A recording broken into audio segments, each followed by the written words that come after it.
Hello, all, and welcome to the Triple H podcast, Happy Hour Hoops with Jake and Dunny, your one stop shop for enjoying an ice cold beverage, listening to our ice cold basketball takes. We got a nice episode for you guys today talking about the top of the Eastern Conference, the best of the best in the East, and who is a legit contender, who is a pretender. We have a few MVP candidates to discuss.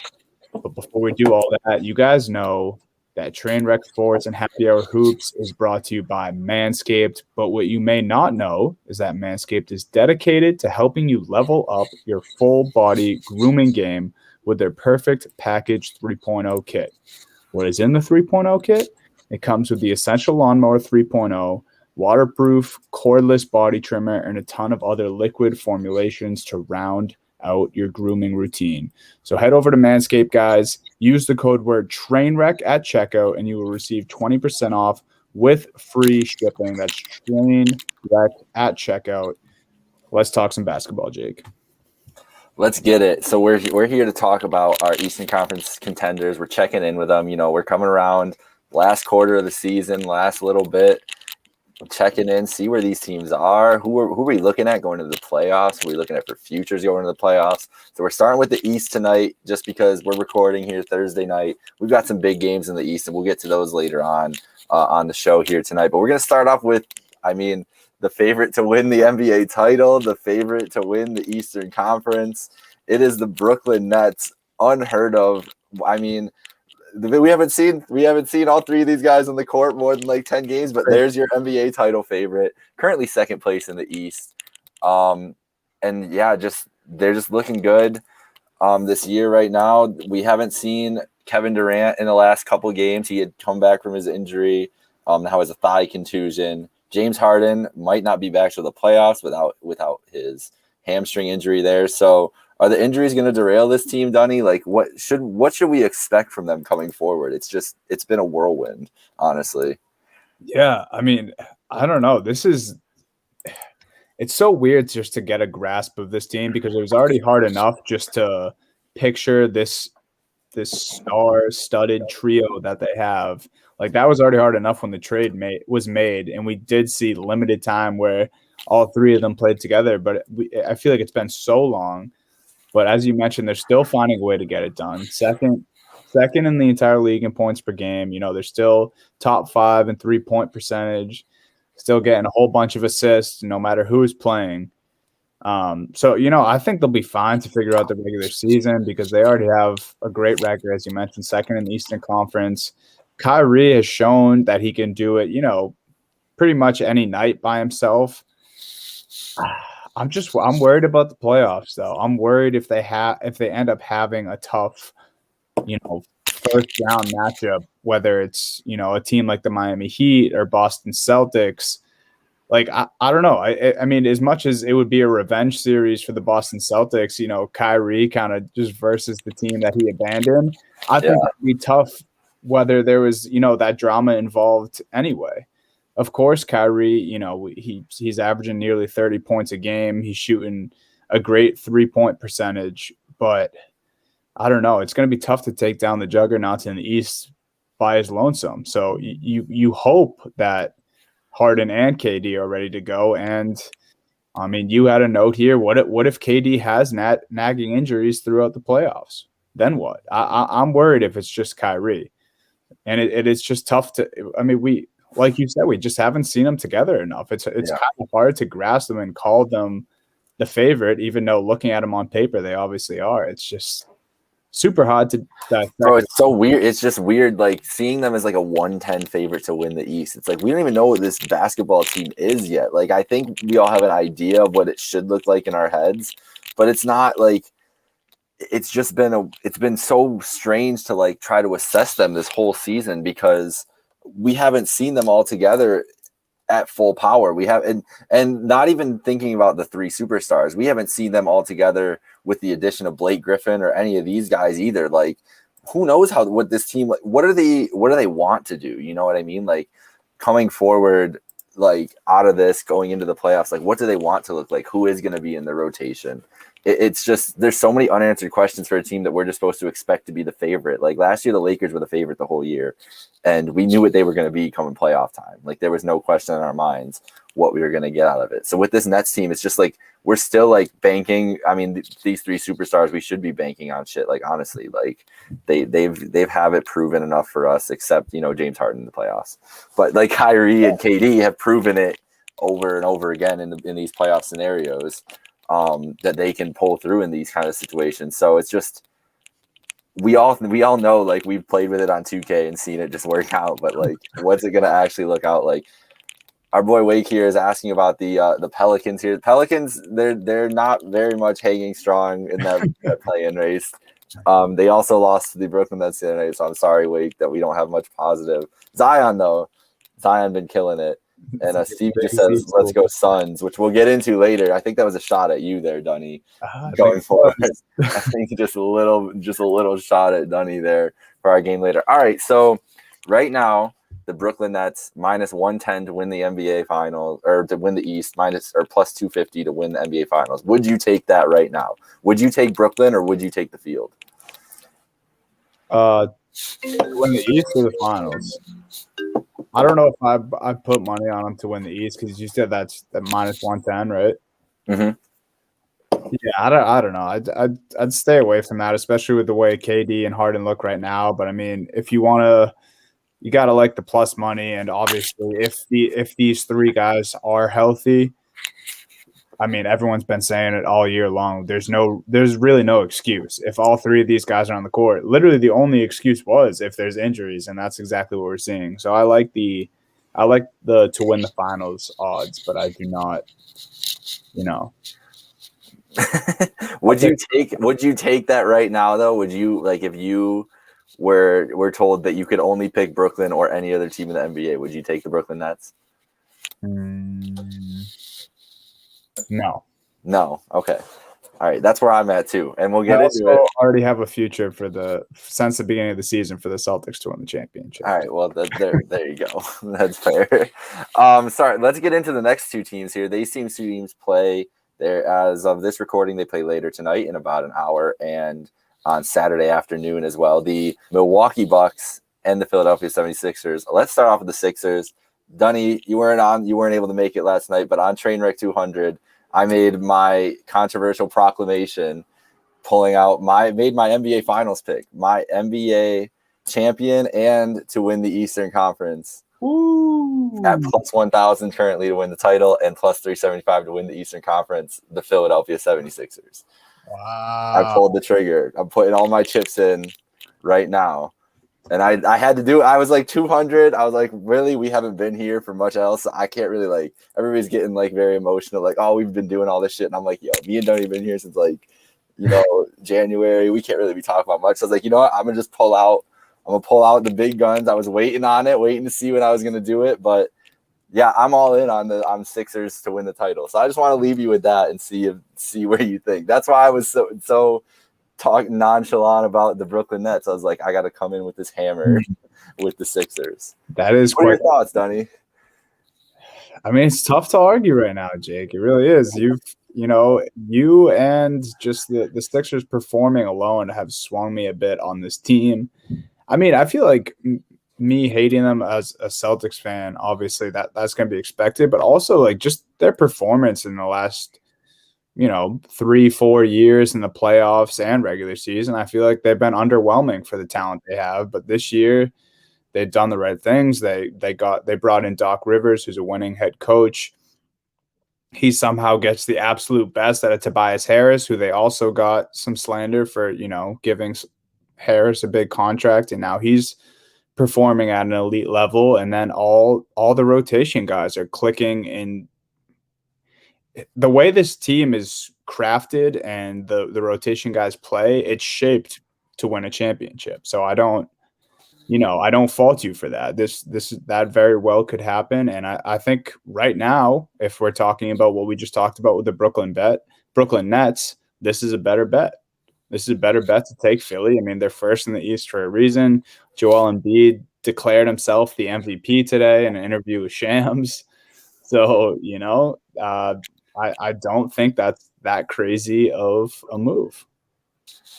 My biggest thinking of it was deciding to put this money on here and just like go all in on this team is because I think this is really the last shot. Like it might be the last shot we see of this group together, which is crazy to say because they're both like in their mid-20s, but they already tried to trade Ben Simmons this year. Like it's very well known that the Sixers were incredibly willing to get rid of Ben Simmons for a guard that could create on his own, get his own shot. And maybe it was just because it was the player that's a level of talent of James Harden that they were doing it.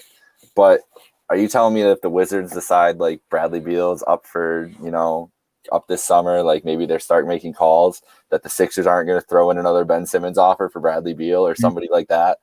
I don't know if CJ McCollum would be enough, but another type of guy that could, you could see that they would move him for. So this is it.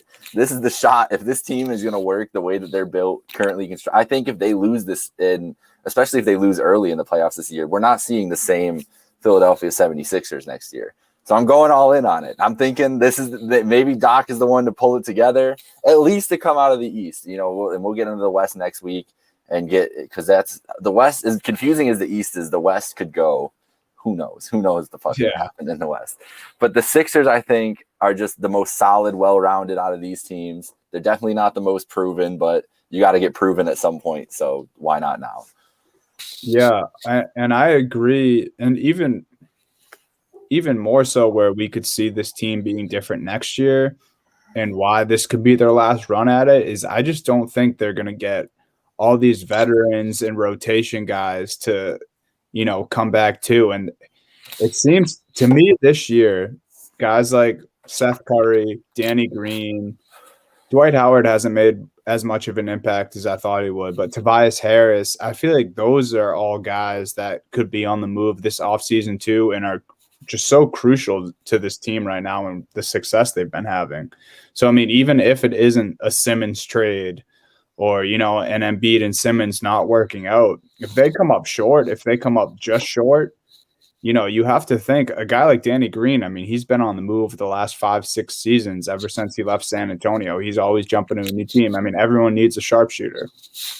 Same thing with Seth Curry. We've seen him move a few times in the last year. And, I mean, he could get offered big money this offseason or he could be part of a deal. And Tobias Harris, I think Tobias most likely will stick around because Doc will want him because, like I said, somehow Doc gets the best out of Tobias Harris. But I don't know. He's the Tobias whisperer, bro. Yeah. Tobias Harris just looks different. Like when he's got like his face, like I don't know, he gets like an angrier look or something. I don't know what. Maybe Doc just like yells at him all day. I don't know, but he does something right with Tobias Harris. Looks like a completely new guy this year from last year. But I mean, unless they like straight up lose, get to NBA Finals and lose, and everyone's down to run it back, I think this Philly team, like you said, could look a lot different next year. So. I don't know, is this their last year confirmed, to make a run? Who knows? Never say never. We could see a similar team, but we're not going to see, an exact replica of this team next season. It's just probably not going to happen. So I think this is their best shot. This has been their best shot in years. They have the new coach. They got the swagger back this year. First in the Eastern Conference. Philly's got a good shot at it. They better, they better hone that in and do well in the playoffs here. Yeah, so we'll see with them. I mean, it's there for the taking for them. It's really there for the taking with this roster and just ready to go right now. And another team, obviously the team they're playing right here, third in the East, the Milwaukee Bucks. I mean, it's we were talking about the pressure that Philly's had and just like the last couple of years of disappointment, but it really wasn't disappointment because of results that they were putting up as much as the potential we thought that those two guys had together. And now this year is where it's kind of all coming together and they're, a powerhouse team because they haven't been in that position.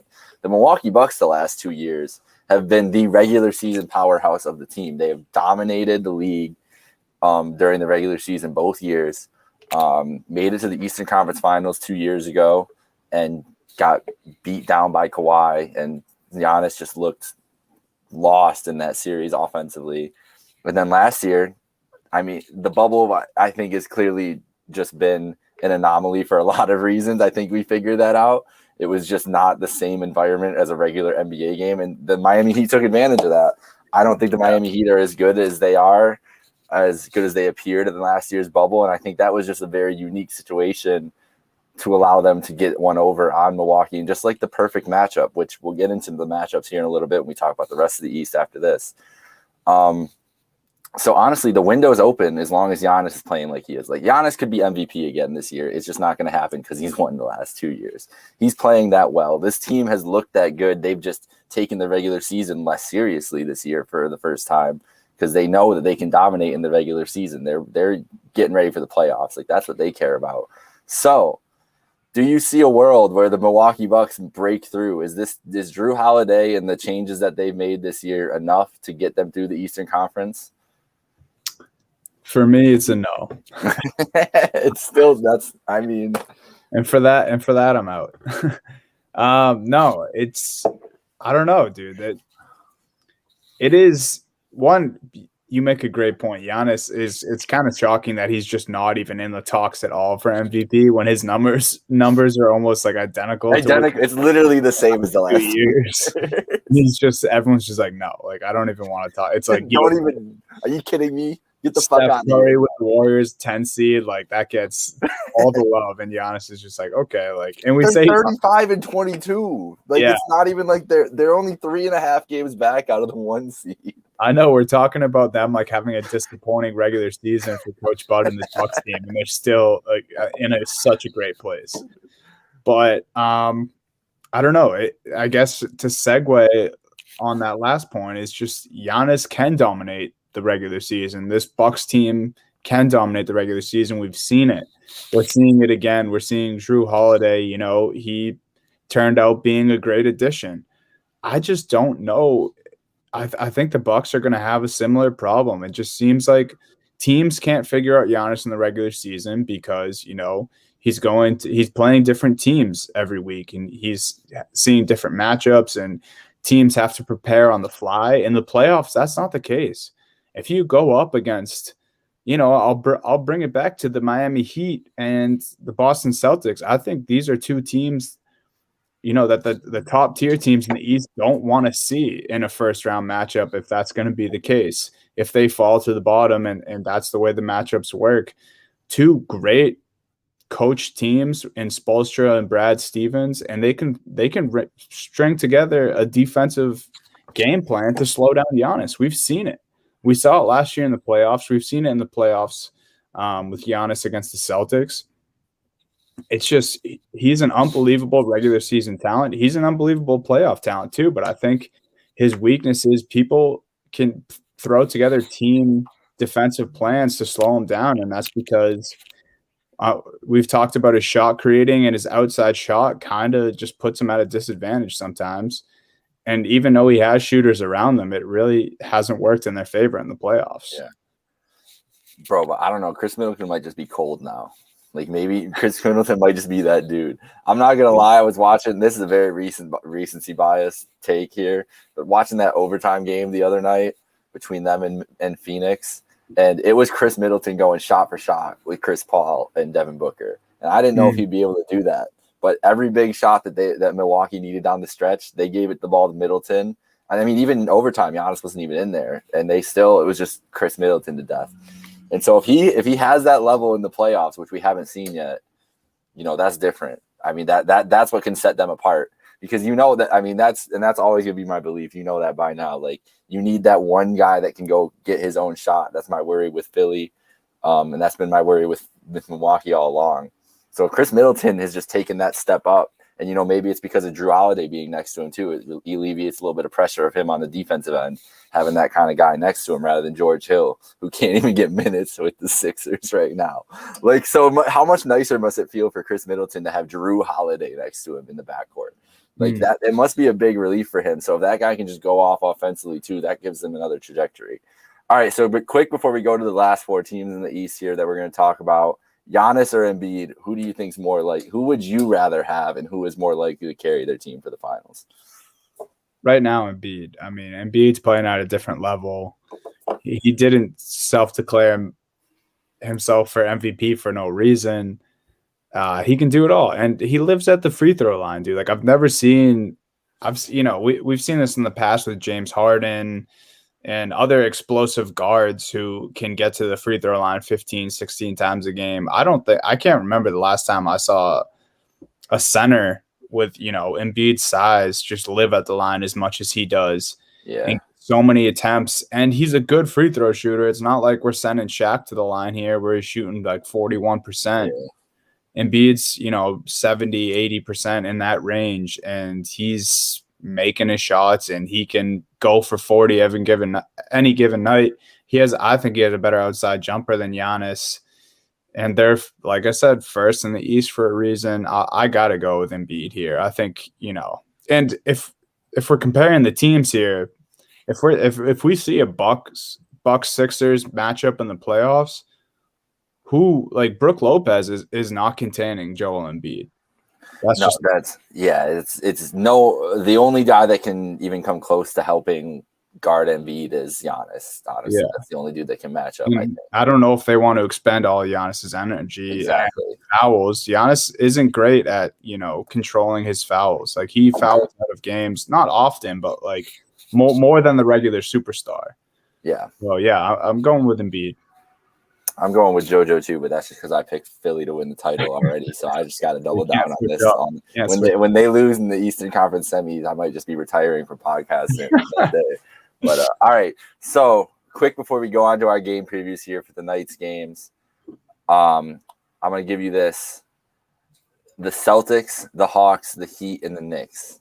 These are the 4 teams in the 5 through the 4 through 7 range right now. Let me get up the standings here quick.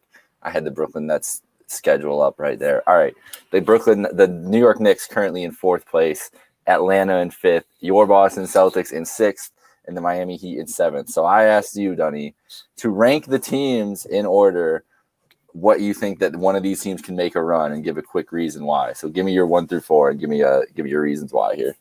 All right. The Celtics are number 1 for me. They will eventually. That's a shocker. That is. I honestly, I don't know if I say this honestly, just because I can't imagine it any other way. But I think even if I wasn't a Celtics fan, I would take this. Eventually, these guys are going to be healthy, right? I mean, we talk about the Brooklyn Nets not having their big 3 all year. We haven't had a Celtics roster where we've had, the best 1-2 guys off the bench are healthy along with all the starters. Eventually, we'll have Fournier back. Kemba, hopefully, the back-to-back him sitting on back-to-backs will stop. Both Trent, Kemba, bench guys hitting their shots. They can hang with anybody. I talked about Stevens already, how he's one of the best coached, not only in the league, but especially the Eastern Conference. Him and Spo are at the top there. But yeah, I think they're one of the best coached, and they have 2 superstars and a great supporting cast. So if they can stay healthy, and I think eventually they will be, no huge injuries on the team. We're dealing with some health and safety protocols and some minor injuries. Come playoff times, no matter where they are as a seed, out of these 4 teams, give me them at the top. Number 2, the New York Knicks. Same thing, great coaching, but kind of in a different way. Tibbs just knows how to motivate this group. Veteran leaders in Randall and Derrick Rose. And they're playing the toughest brand of basketball, not only in the league, but in the last couple of years that I've seen. I remember before the season, we talked about the Indiana Pacers. It was more so last year they kind of had that tough, gritty with TJ Warren, Miles Turner. They've been banged up this year. So you haven't really seen the same from Indiana Pacers. But I mean, the New York Knicks, they just like to play bully ball. They like to play high-intensity defense, and obviously that stems from Tibbs. Like I said, the veteran leaders, and then just young players like Quickly and Barrett who are playing, outstanding too. So that's why I got to go Knicks number 2. Heat, another coaching thing for me. I think they've looked bad this year at times, and injuries. There's been some ugly moments for the Miami Heat, that's for sure. Right. Injuries didn't help them off the bat. They had some COVID trouble like everyone else. But Spo, I mean, he's been there. We said this last year. They were kind of a surprise. They were the 5th seed, I think, going into the playoffs last year, and then they turned made it on. Yeah, turned it up. they started to light it up. But the reason I have them kind of at the bottom half of this list is because Tyler Harrow is not, at least this season, he's not the star that the Heat fans he would emerge into. Goran Dragic gave them very great minutes last year. He hasn't been nearly as efficient. Facts. So, you're looking at Jimmy Butler and Bam Adebayo is really the only two consistent players on this team. That could be enough in a playoff series, depending what the matchup looks like. But, for the struggles, I got to have them at 3.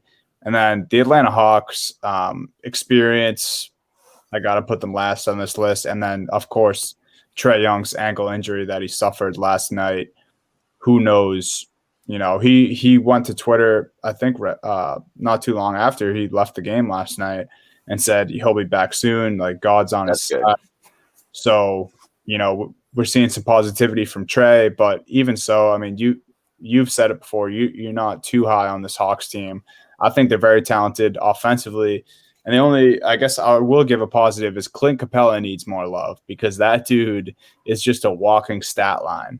I mean, we're seeing like 20 and 17 from this guy. Every night. It'll be like 20 and 25 and crickets on Twitter. And we'll show like a Russell Westbrook missed dunk. But hey, no. Come on, Russ didn't get that straight. I love Russ. That just came to mind. But you know what I mean. It's like already solidified stars getting love for something minor, and Capella is putting in some real tough minutes and crazy stat lines, and he's not getting enough love. But that is my list. All right, I thought we were going to be more different when I first put this together, but we really weren't. I put the New York Knicks number 1, and I said it's purely because of matchup based. Honestly, here's what I'm thinking. If the Knicks are the 4 or 5 seed, and they're playing, if they're like, say the season ended right now and your Celtics have to play the Milwaukee Bucks. If the Knicks are playing the Hawks in the first round, that's a Knicks dub. I'm sorry. The Knicks are winning that series to me. And when it gets to playoff time, and it starts getting slower and everything, the Knicks are built for that shit. And then the Knicks and the Sixers, as much as I just picked the Sixers to win the title, the Sixers and Knicks would be a 7-game like knockdown drag-out series. Could you imagine Joel and Julius Randle are probably going to get into a fight if that's a playoff series in the second round. Yeah. I couldn't even imagine the shit that would happen in a playoff series between them. And because it could get that, I think it would get like ugly like that and be – games in the 90s, low hundreds, most of that series. I think the Knicks could hang around in that series too. I would love that.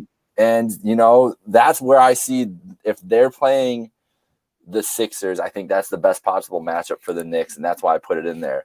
Ooh. The Celtics, as the number 2 team here, I put them because they have the most talent of all these groups. I just don't like their matchups against either Milwaukee or Philly because of the lack of the interior defense that they've shown all year.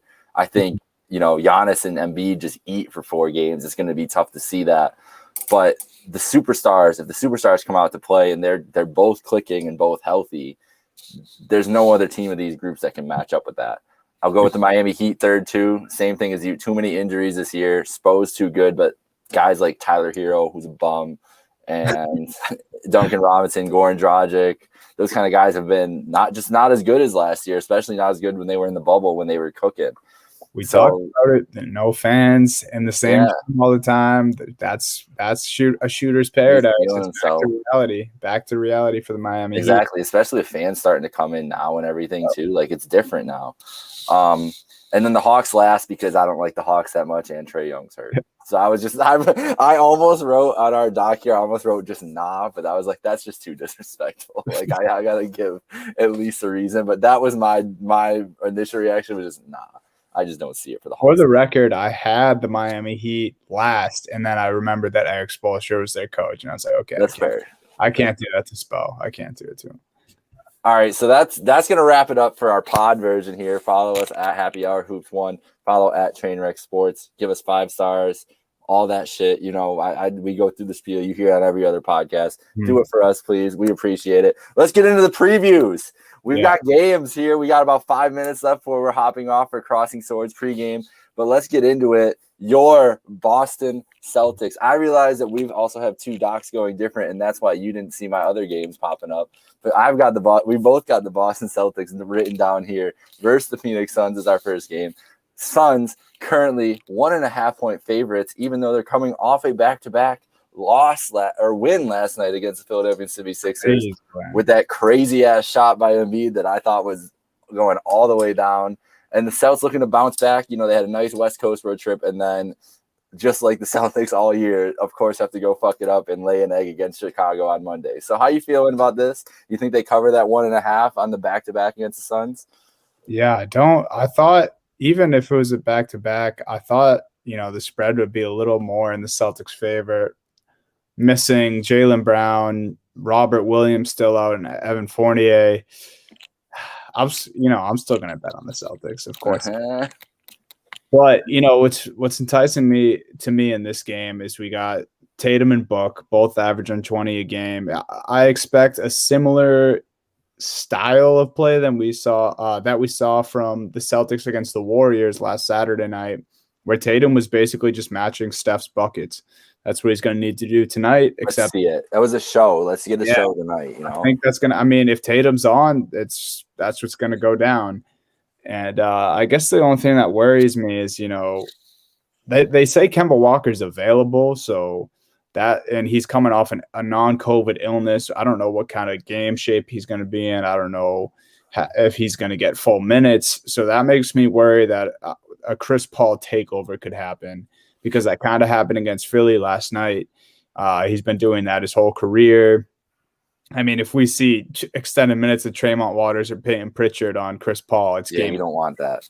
You don't want that. The only thing that does, make me feel a little good about this matchup for the C's is that they are on a back-to-back. Philly gave them a tough game last night. And, don't count out the Celtics when Tatum's healthy, because we've seen him do it by himself a couple times. All right, I'm locked in. I'm wearing all green today. Didn't even realize it, but yeah, I'm going all in on the Celtics. I don't like the Suns on a back-to-back. I don't like West to East teams anyways, but the Suns have looked very good in these two games against Philly and Milwaukee. Like the Suns, I'm a huge Suns backer here. Like I'm a big Suns fan. But tonight on a back-to-back, I think the C's got it. I don't like those back-to-back road games. And I think, like you said, Tatum's been in a different zone the last couple games. So let's see it keep rolling here. Celts plus 1.5. Take it. Fuck it. Let's go. Let's ride with the home team here. All right, we've got the Los Angeles Lakers tonight with Anthony Davis making his triumphant return to the court. They are 3-point underdogs to the high-flying Dallas Mavericks. Dunny, I'm thinking I'm riding Lakers here. What are you thinking? I like it. I like Anthony Davis back. I'm excited to see this Drummond Davis duo. I think that's what not everyone's looking forward to. I think everyone wants to see that LeBron Davis duo back on the court, but we still got a little bit of time before Bron's back there. I like AD. I like AD. Yes, I want to see him play with a talented big man like Drummond. As talented as both these guys can be on the defensive end, I think we might see a little Showtime big man style from the Lakers tonight. Bro, the first thought that went through my head today when I saw that when I was reading about Anthony Davis coming back was I can't wait to see him next to Andre Drummond. That's great minds think alike. Yeah, it's gonna be. Especially against this team that has no bigs. Like Porzingis is not a great defensive big. They don't really have anybody to offer in that. Let's see it. Let's see AD and AD eat up together. You know what I mean? Probably try Boban, but he's going to get eaten up. Yeah, Boban don't got no answers for that. No shot. No fucking shot. LA 14 and 16 in AD's absence, and now it might be the time for a big turnaround. It might be. And we're seeing LeBron, probably coming back pretty damn soon here too. Yeah. So they're going to look scary again. All right, so we're riding we're the classic podcast here, honestly, riding Celtics and Lakers as always, and that's what we're going to do tonight. So go with that here in the next 15 minutes. I'm also saying take the Sixers plus 8.5 on the road. Fuck it. Embiid's not getting beat by 10 points tonight. I believe Stevie had that for one of his picks tonight too. So Stevie, I trust Stevie more than me. Yeah. He's more locked on to that than me. All right, that'll do it. Next up here on Trainwreck Sports, we got the Crossing Swords pregame as my Buffalo Sabres take on your Boston Bruins again. Oh, I took that money line also again tonight too after last week. We'll see what happens. Thanks for listening here. Get those NBA picks in, and we'll be back early next week talking about the Western Conference. We're going to go out west. All right, thanks, y'all.